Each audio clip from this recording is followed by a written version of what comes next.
प्यारे बच्चों, आप सभी का अभिनंदन। आज फिर आपकी SSC MTS GS research question की श्रृंखला को हम आगे बढ़ाते हैं। आइए देखिए प्रश्नों को। कमला देवी चट्टोपाध्याय ने महिलाओं को भागीदारी में नमक आंदोलन में भाग लेने के लिए सहमत किया। व्यापक रूप से भारतीय स्वतंत्रता में गिरफ्तार होने वाली पहली महिला के रूप में इन्हें जाना जाता है। प्रश्न आपका बनेगा, कमला देवी चट्टोपाध्याय महिलाओं में भागीदारी नमक आंदोलन में भाग लेने वाली पहली महिला थी। और फिर दूसरा प्रश्न आपका यहाँ बनेगा कि यह किस आंदोलन से संबंधित थी, तो यह नमक आंदोलन से संबंधित, जिसको सविनय अवज्ञा आंदोलन भी कहते हैं। सविनय अवज्ञा आंदोलन, नमक आंदोलन सविनय अवज्ञा आंदोलन से संबंधित है। ये शुरू हुआ था कब, देख लीजिए, 12 मार्च से 6 अप्रैल। डेट पूछता, आप याद रखिएगा, ठीक है। फिर देखिए, महाजनपद काल में फसलों पर कर राजस्व का सबसे महत्वपूर्ण स्रोत होता था। जो उत्पादन किया जाता था 1/6 कर के रूप में लिया जाता था। इसे भागा के नाम से भी जाना जाता है। तो पूछ सकता है कि महाजनपद काल में इसे किस नाम से जानते थे, कर को, तो भागा के नाम से जानते थे। इसका कितना परसेंटेज रूप में लिया जाता है उत्पादन का, तो 1/6 कर के रूप में लिया जाता था। यही प्रश्न बनता है, आप इसको ध्यान रखिएगा। 1/6 कर के रूप में लिया जाता था और इसी कर को भागा के नाम से भी जाना जाता था। भरतनाट्यम नृत्य तमिलनाडु, इस नृत्य का प्राचीन शदिर नृत्य से संबंधित है। भरतनाट्यम कहाँ का है, तमिलनाडु का है, और इसी नृत्य को प्राचीन नाम से जानते थे शदिर नृत्य। शदिर नृत्य के नाम से भी जाना जाता था। ऑक्टोपस 8 अंगों वाली जीव होती है। तो कभी कभी पूछता है कि वह कौन सी जीव है जो 8 अंगों वाला होता है, तो ऑक्टोपस। फिर आप देख लीजिएगा इसको किस संघ से है, तो मोलास्क। संघ भी कभी कभी पूछ देता है, तो ध्यान रखिएगा, मोलास्क। कभी कभी मोलास्क या कभी कभी मोलास्का लिख के भी आता है। मोलास्क संघ से संबंधित है। तो पूछता है ऑक्टोपस किस संघ से है, तो मोलास्क संघ से संबंधित है। नहीं, देखिए 1864 में स्थापित वेद समाज ब्रह्म समाज से प्रेरित था। इसने विधवा पुनर्विवाह और महिला शिक्षा को प्रभावित किया।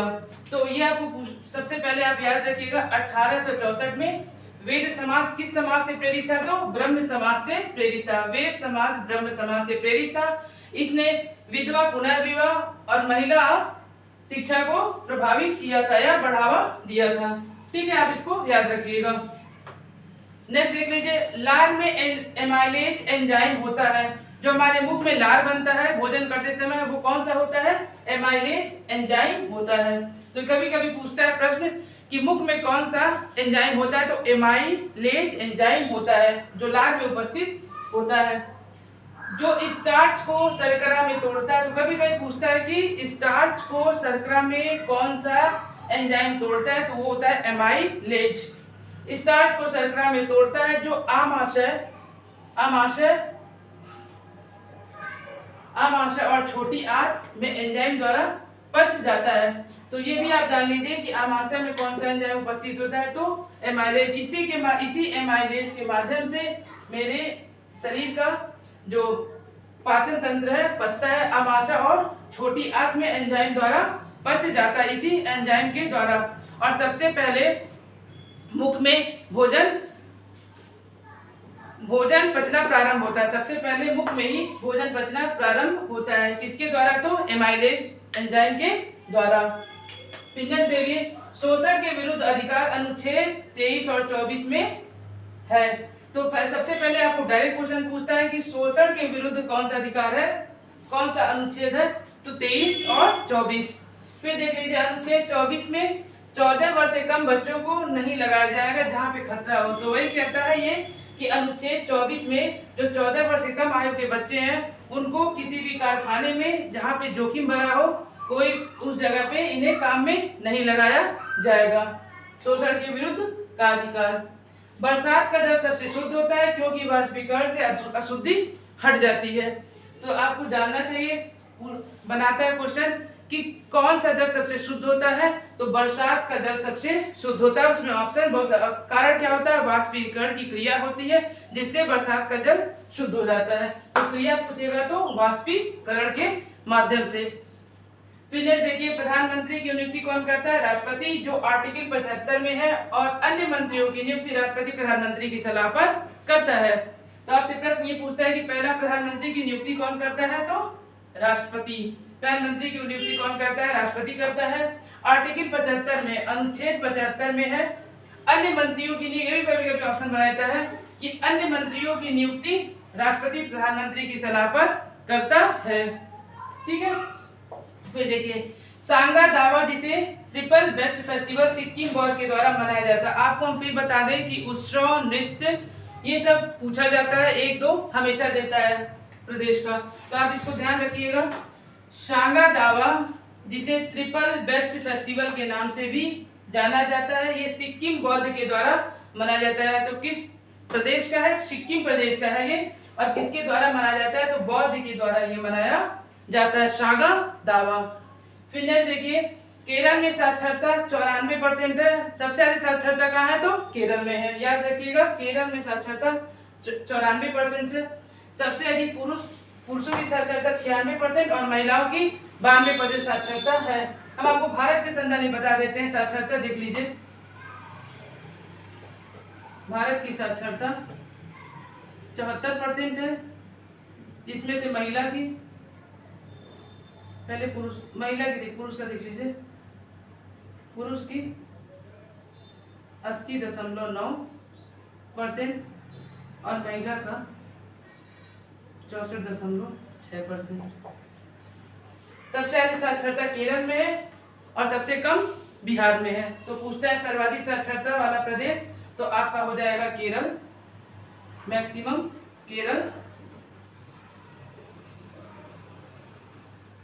मिनिमम बिहार। यूपी के संदर्भ में हम आपको बता देंगे, फिर प्रश्न आएगा तो कि यूपी की साक्षरता कितनी है। वैसे हम आपको यूपी की बता देते हैं, मौखिक सुन लीजिए, 67.7 है यूपी की पूरी साक्षरता। पुरुषों की साक्षरता 77.3 है, महिलाओं की साक्षरता 57.7 है, याद रखिएगा। फिर हम आपको लिखवा देंगे बोर्ड पे। देख लीजिए, यूपी में सबसे ज्यादा साक्षरता वाला जिला है गौतम बुद्ध नगर, ठीक, और सबसे कम आपका है श्रावस्ती, या हम आपको फिर लिखवा देंगे, वैसे मौखिक सुन लीजिए। जैसे देख लीजिए, झूम कृषि को मैक्सिको में और मध्य अमेरिका में मिल्पा के नाम से जानते हैं। ये झूम कृषि क्या है?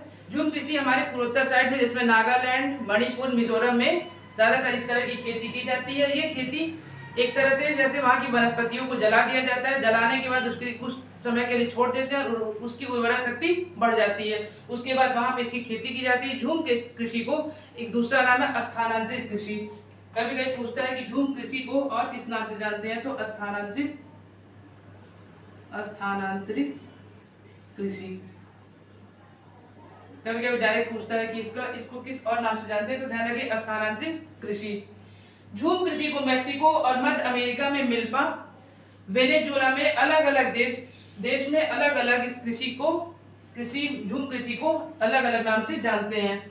वेनेजुएला में इसे कोनकू के नाम से जानते हैं, ब्राजील में रोका के नाम से जानते हैं और मध्य अफ्रीका में मसोल के नाम से इसे जानते हैं। इंडोनेशिया में लडान,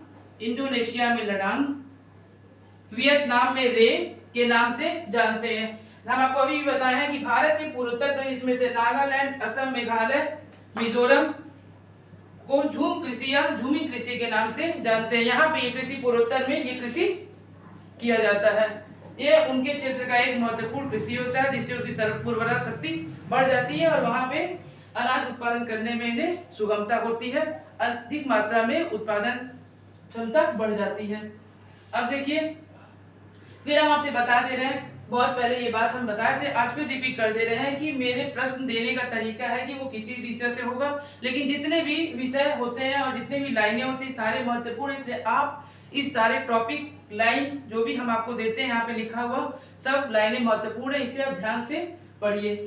फिर आपसे कहते हैं कि आप चैनल को सब्सक्राइब करिए और फिर क्या, अगर लाइक करिए, बेल आइकन को दबाकर नोटिफिकेशन को जानिए, ताकि मेरे दी हुई जितने भी आपको टॉपिक मिल रहे हैं वो आप तक तुरंत पहुंचेगा। और अन्य बच्चों को भी शेयर करिए। आपको जो भी कोई समस्या होती है कमेंट बॉक्स में मुझे समस्या कमेंट कर बताइए, फिर हम उस पर और अच्छा आपको देने का प्रयास करेंगे। आप सभी को धन्यवाद।